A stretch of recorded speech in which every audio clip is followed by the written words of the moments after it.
sou formada. Quando ela falou, em 2008, eu quase chorei, né? Que a Isabela falou que era formada desde 2008, eu quase chorei. Meu bem, sou formada em 97. Não parece, mas quando eu me formei, nenhum de vocês tinham nascido, né? Porque faz 20 anos que eu me formei. Logo, né? Ninguém aqui tem 20 anos, correto? Além de mim, claro. Então tá. Bom, o Fábio falou inicialmente sobre a escolha, né? Hoje é uma pressão muito grande e vocês sofrem uma grande pressão da mídia para escolher tal coisa, mas por um lado isso também é bom porque vocês têm muitos canais para pesquisarem sobre a profissão que vocês querem seguir. Em 93, vamos parar de falar de data. Quando eu fiz meu primeiro mestrado, meu primeiro vestibular, eu tinha certeza do que eu queria. Desde muito cedo, desde pequena, eu sempre gostei muito de animais. Então, lógico, eu só poderia fazer veterinária. Muito bom. Sempre quis ser veterinária. Estudei pra caramba, fiz o primeiro vestibular e nada, não passei. Estudei, fiz cursinho, passei em veterinária e aí, no primeiro semestre, eu vi que não era aquilo que eu queria. Embora eu sempre quisesse trabalhar com animal, eu tive a oportunidade de, logo no início da graduação, eu acompanhar a cirurgia com uma amiga que estava no último ano, né? Foi feita cirurgia num campo, em uma vaca, eu fui acompanhar a cirurgia e no momento da cirurgia o povo não sabia se socorria a vaca ou eu.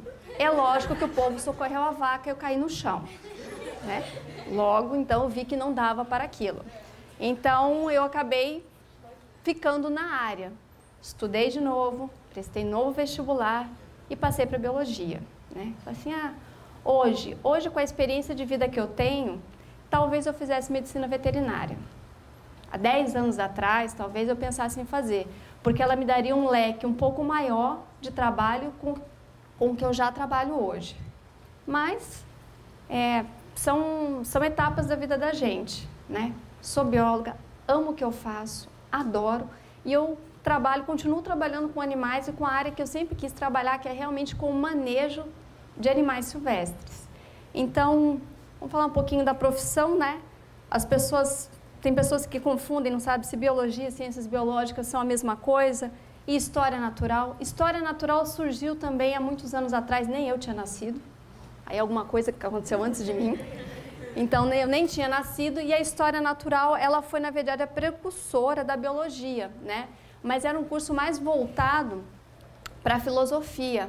Ele não tinha tanto o envolvimento prático da natureza, era mais contemplação da natureza, uma coisa bem filosófica.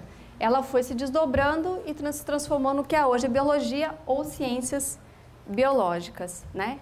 Bom, biologia, né? Vocês desde cedo vêm estudando ciências que depois evolui para a biologia, né? E sabem que biologia é ciência que tem como objetivo estudar todas as formas de vida e analisar as suas principais características, assim como seu papel na natureza e a interação com outros seres vivos. Lindo, decidi que eu vou fazer biologia. E aí é simples assim, vou fazer biologia. Surge mais algum questionamento? Vocês acham que escolhi fazer biologia? Surge um outro questionamento. Não tem só um tipo de biologia. Tem bacharelado ou licenciatura. E aí, o que eu vou fazer? É claro que como eu trabalho com animais, eu fiz o quê?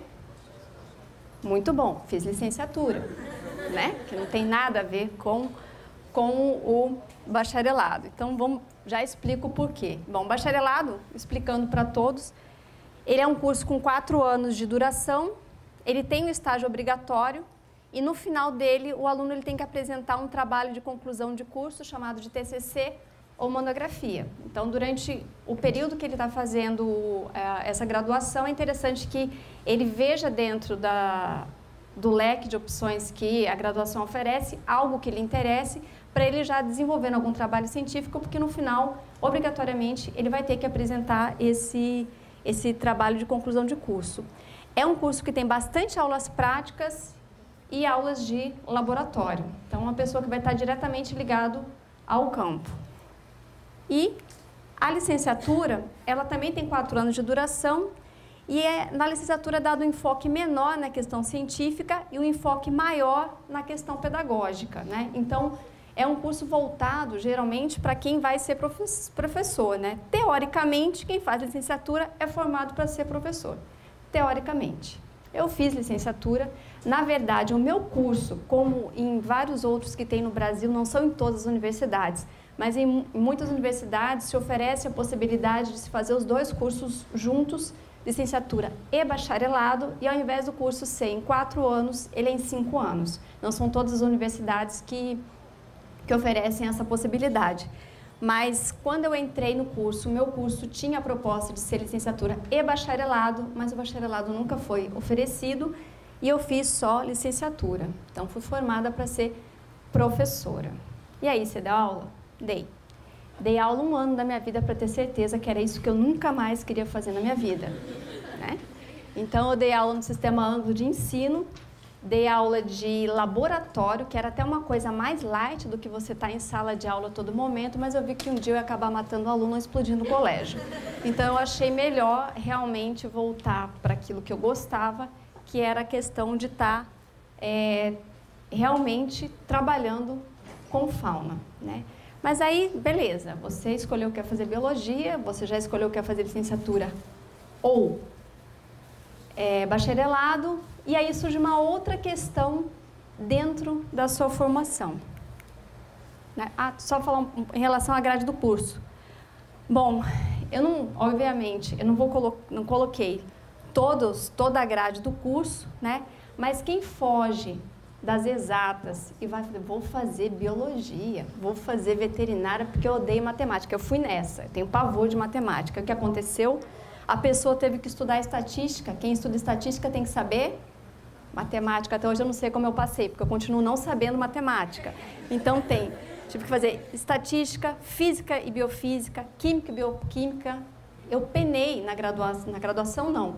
Quando eu estava nos mesmos anos que você, 1º, 2º e 3º, para conseguir passar, eu sempre ficava, realmente, no final não reprovei não, mas eu sempre ficava naquela questão de desespero no fim do ano e tive que fazer. Então, assim, às vezes a pessoa acha que escolhendo uma área, né, de saúde ou uma área de meio ambiente, ela não vai ter que ter esses conhecimentos. No 1º ano da maioria das faculdades é bem básico, né, e quase todo mundo tem que saber isso. Né? Tem anatomia, zoologia de vertebrados, respiração, circulação e metabolismo, neurofisiologia, né? Então, assim, tem muitas coisas que é interessante para todos, ainda mais hoje, como a Isabela estava falando, vocês têm uma possibilidade muito grande de estar consultando as redes sociais, de estar consultando o Sun Google, né? Que ajuda a gente em muita coisa. Para estar vendo realmente a grade do curso que você pretende fazer. Porque às vezes você tem uma visão apaixonada ou filosófica daquilo que você acha que é o curso e quando você vai realmente na prática, você vê que não tem absolutamente nada a ver com o que você gostaria de fazer. Então, é interessante que vocês pesquisem para saber. E é uma coisa interessante que a grade dos cursos de biologia no Brasil, ela não é uniforme. Ela varia muito de uma universidade para outra, né? Tem matérias que são padrão, realmente obrigatórias, mas tem um infinito leque de outras que realmente são opcionais e que de uma universidade para outra o curso diverge e muito, e também assim, tem cursos que são voltados mais para ciências ambientais, né? Então, isso vai da linha de formação também que você quer ter. E aí, quando você se forma, né, você pensa, o que eu vou fazer da minha vida? Né? Dentro da biologia tem grandes áreas de atuação. Então, tem a docência, né, para quem se forma realmente para dar aula. Né? Eu realmente tenho assim, muita admiração para quem escolheu a docência, para quem escolheu dar aula, porque é um dom que eu não tenho. Então, isso realmente é algo que você tem que reconhecer também. Porque, não, eu me formei para isso, eu vou fazer isso. Coitado dos seus alunos, né? Sacanagem com eles. Então, eu percebi, 1 ano dando aula, eu percebi que eu não tinha aptidão para aquilo e voltei mais realmente para a área que eu queria. Mas eu fui tendo oportunidades de trabalhar na área do bacharelado. Nunca me foi exigido o bacharelado na minha vida profissional, embora eu sempre tenha trabalhado na área de campo, que é uma área bem especial, assim, para quem tem especialidade, para quem fez o bacharelado. Então, área de atuação do biólogo é docência, meio ambiente e biodiversidade, saúde e biotecnologia e produção. Eu vou estar falando só um pouquinho, dando poucos exemplos de cada uma dessas áreas, porque dentro de cada área dessa tem um desdobramento. Esse desdobramento, ou seja, as especialidades dentro de meio ambiente e biodiversidade, de saúde e de biotecnologia e produção, somadas dão mais de 80. Não se preocupem que eu não vou falar de cada uma delas aqui para vocês. Eu sei que vocês gostariam muito, mas não vai ser o caso. Vou só citar algumas. Então, em meio ambiente e biodiversidade, essas 3 pessoas aqui de cima são a mesma, que sou eu mesma, tá? Então, manejo de fauna, eu trabalho ainda num projeto no Pantanal há 15 anos com monitoramento de psitacídeos. Alguém tem noção de que sejam essas criaturas? Muito bom, isso mesmo. Psitacídeos são aves que fazem parte da família dos papagaios, periquitos, araras, maritacas e afins. Então, eu trabalho há pouco mais de 15 anos com monitoramento dessas espécies no Pantanal. Eu sou de Mato Grosso do Sul, sou pantaneira e estou há 10 anos aqui em Recife, mas eu continuo trabalhando no projeto. Embora eu esteja aqui um pouquinho longe, são só 3.000 quilômetros, sempre que é possível eu estou indo para lá para poder fazer coleta de dados e ajudar a equipe do projeto. Então, trabalhei com manejo de fauna, né? Um biólogo para trabalhar com manejo de fauna dentro de meio ambiente e biodiversidade. Deixa eu me acertar aqui com... Sim, a pessoa está se acertando, não estou... beleza. Então tá, vamos lá. Gestão de zoológicos e setas. Setas são centros de triagem de animais silvestres, né? A pessoa também que se formar em biologia pode trabalhar em gestão de parques zoobotânicos, pode trabalhar em parques, pode trabalhar em museus, né? Há uma gama muito grande de oportunidades dentro de meio ambiente. Com educação ambiental, né? Ali não dá para ver bem, mas eu estou com um jabuti ensinando para crianças a diferença entre macho e fêmea, quelônios, que são os quelônios, quem são os répteis, né? Pode trabalhar também com aquicultura.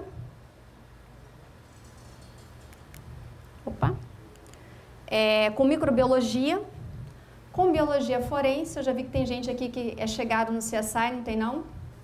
Tem gente que gosta de CSI. Então, a maioria daquelas análises que é feita, também é feita por biólogos, né? A pessoa pode trabalhar com licenciamento ambiental. Já na área de saúde, né, a pessoa pode trabalhar com análises citopatológicas, com análises clínicas. Assim, não, mas todo mundo pode? Não, lembrando que a pessoa se forma em biologia e ela faz uma especialização, um mestrado, um doutorado para estar trabalhando naquela área. Não é todo mundo que faz biologia que vai chegar num laboratório, não, agora que eu me formei eu quero fazer análises clínicas. Não, a pessoa tem que se capacitar para isso, porque a gente tem um básico na faculdade, mas é necessário que se faça uma especialização para que se possa ter um maior conhecimento sobre o assunto. A pessoa vai trabalhar com identificação e manejo de vetores e pragas e também de prevenção, né? Biólogo também trabalha na prevenção de algumas doenças, de algumas zoonoses e na ação de captura de alguns agentes indesejáveis, né? Em terapia gênica, né? Até o próprio Fábio falou que o biólogo ele tem muito mais aptidão para estar trabalhando com genética do que médico veterinário, pelo tipo de formação que a gente tem. Bancos de órgãos e tecidos, banco de sangues e hemoderivados e banco de leite, entre outros, o biólogo pode estar trabalhando.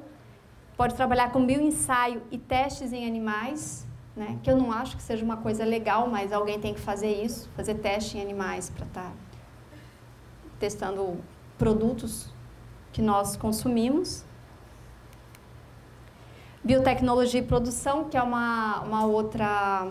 outro leque, né, dentro da biologia, que aí pode trabalhar com biodegradação, veação no ambiente de pesticidas e outros insumos que são usados, desenvolvimento e produção de organismos geneticamente modificados, que são os transgênicos, né? Trabalhar com biossegurança, com engenharia genética. E vamos falar um pouquinho sobre o mercado de trabalho, o piso salarial do biólogo, né? Bom, principalmente na área de meio ambiente, ela está em expansão, devido à grande importância da preservação da biodiversidade e do desenvolvimento sustentável, que tudo hoje tem que ser feito com a tal da sustentabilidade, né? Mas isso é uma área dentro da biologia, né? Assim, que está ligado mais ao meio ambiente, né? O piso estabelecido pelo Conselho Federal de Biologia é de 8 salários e meios mínimos por 40 horas semanais de trabalho. Isso dá em torno de um pouquinho mais de R$6.000, né?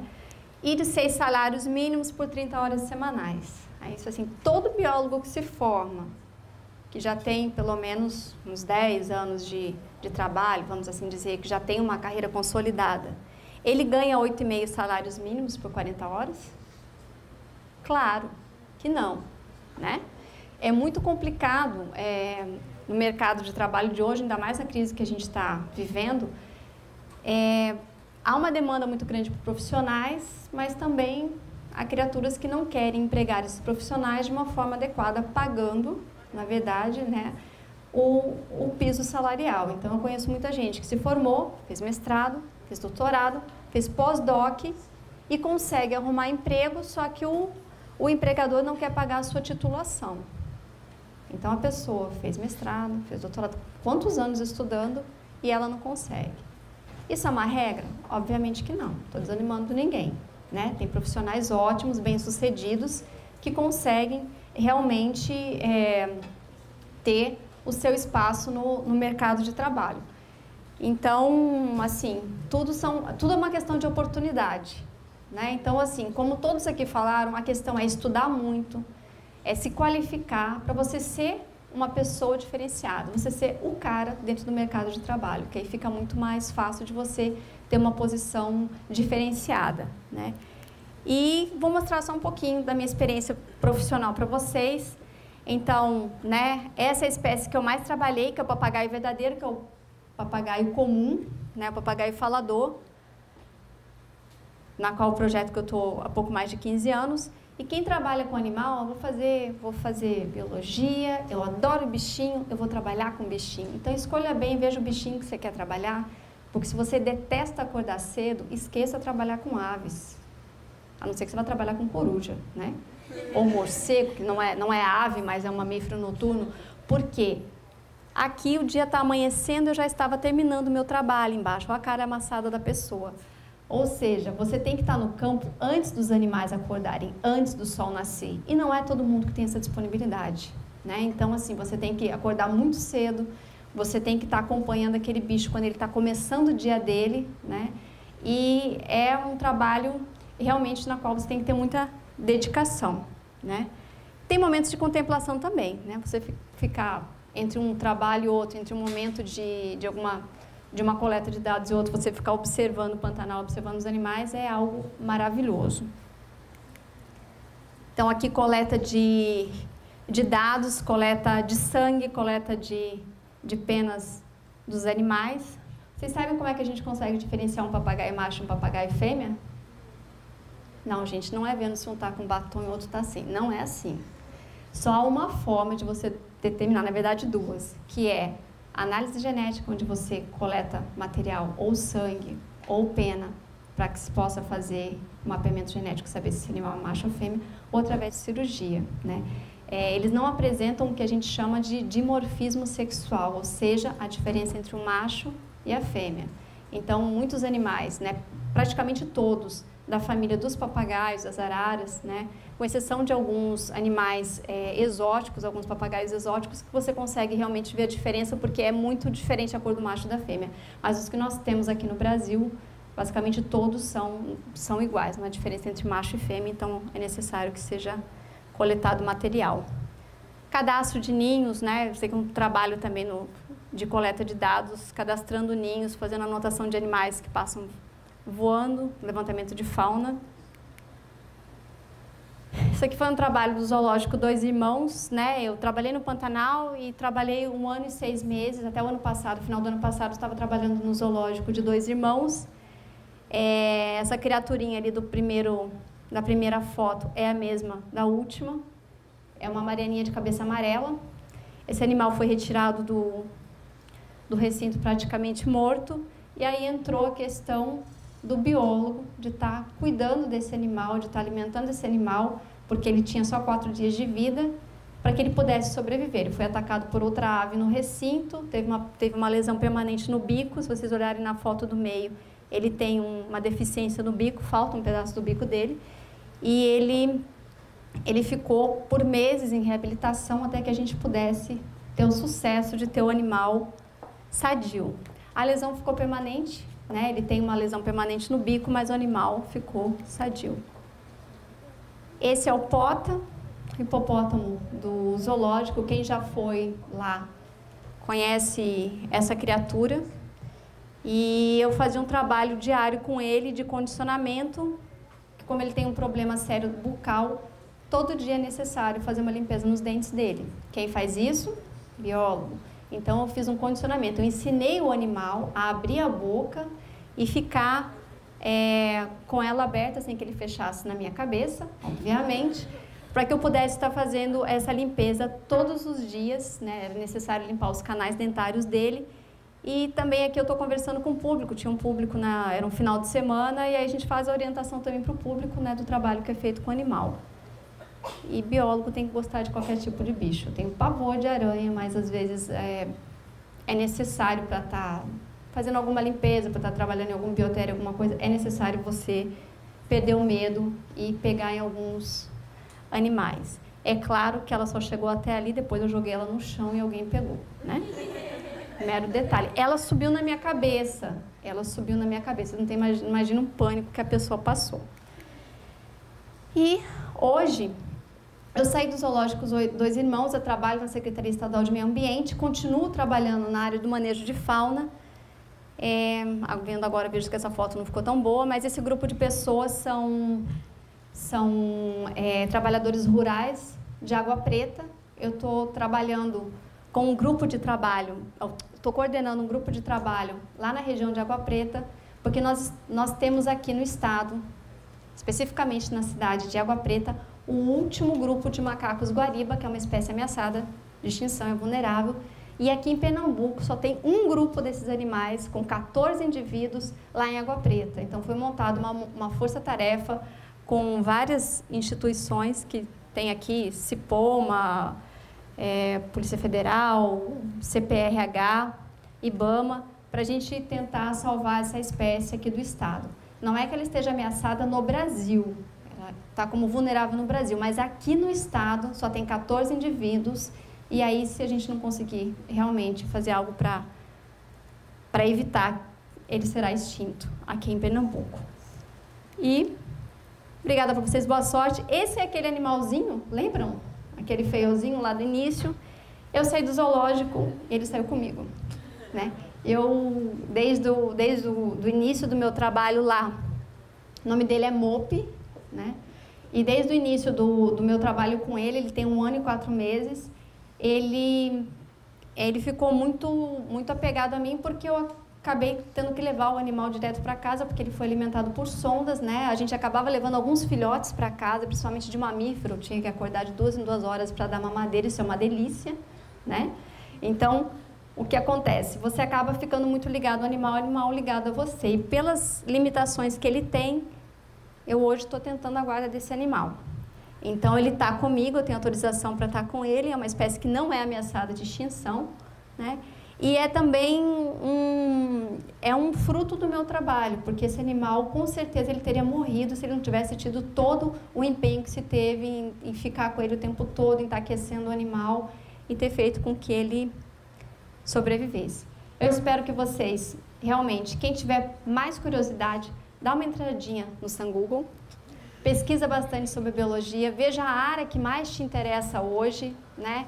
E você consegue ter um pouco mais de informações, porque há 20 anos atrás, quando eu fiz, computador era algo de luxo, o Sun Google nem tinha nascido ainda, o povo nem tinha noção do que era isso, poucas pessoas mexiam, né, na internet. Então, assim, é algo que hoje vocês têm uma possibilidade muito grande, vocês têm oportunidades de estarem tendo muita informação aqui na escola e principalmente na internet. Então, pesquisem, busquem, se tem interesse, vão em lugares onde vocês sabem que tem profissionais e perguntem sobre a área de atuação deles, sobre a realização profissional deles, né, para vocês verem se realmente é isso que vocês querem. Uma boa sorte para todo mundo. Eu queria saber a diferença entre um biólogo e um médico veterinário. No próprio nome da profissão já diz, médico veterinário. Eu não posso clinicar, eu não faço disciplinas, né? Como ele explicou no início, né, o professor Fábio, o médico veterinário, ele tem que estudar, né? Ele mostrou 6 grupos animais que ele é obrigado a estudar a fundo para conhecer a anatomia, para conhecer todo aquele animal, para que ele possa clinicar e tratar aquele animal. Biólogo não trata, biólogo não clinica, né? Isso realmente a gente trabalha mais com o manejo do animal, né? Essas duas profissões se confundem em alguns momentos, sim, no que se diz ao manejo do animal. Mas a tratamento, a prevenção de doenças, isso é exclusivo de um médico veterinário. Como é que funciona a biologia marinha? Bom, não é em todas as universidades que se tem a oportunidade de trabalhar, né? Nós estamos numa área aqui no Nordeste que é muito interessante por dar essa oportunidade para quem quer trabalhar, porque a gente tem uma costa maravilhosa e isso ajuda bastante. Mas dentro de cada universidade, principalmente, né, no caso de universidades aqui da região Nordeste, que a gente está nessa área de costa, em que tem disciplinas que são relacionadas, né, com essa parte marinha. E aí tem professores que sempre estão desenvolvendo trabalhos, né, e vai de cada aluno tá procurando esses professores para poder se engajar em algum trabalho que seja de iniciação científica, que seja até um início de um trabalho em conjunto para se tornar um mestrado mais tarde, né? Então tem vários biólogos que trabalham no projeto Tamar, que trabalham no projeto Peixe-Boi, Baleia Jubarte, né? Então, assim, a pessoa ela tem que procurar, né, dentro, que nem eu estava em Mato Grosso do Sul. Eu nunca ia trabalhar em Mato Grosso do Sul com animal marinho, por um motivo muito, né, claro. Estava no meio do Pantanal, né? Embora no Pantanal nós temos baías, que são como se fossem lagoas de água salgada. Nós temos no Pantanal e tem animais que se adaptaram muito bem a isso, mas não tem nada a ver com biologia marinha. Agora, quem quer estudar mais a fundo pode fazer oceanografia, que aí ele vai estar vendo mais especificamente não só a questão da biologia, do que ele quer estudar, como o ambiente de uma forma muito mais aprofundada do que ele veria na biologia. Se você achou essa palestra interessante, quiser entrar em contato comigo para tirar alguma dúvida ou fazer alguma pergunta, o meu e-mail é aratinga@globo.com.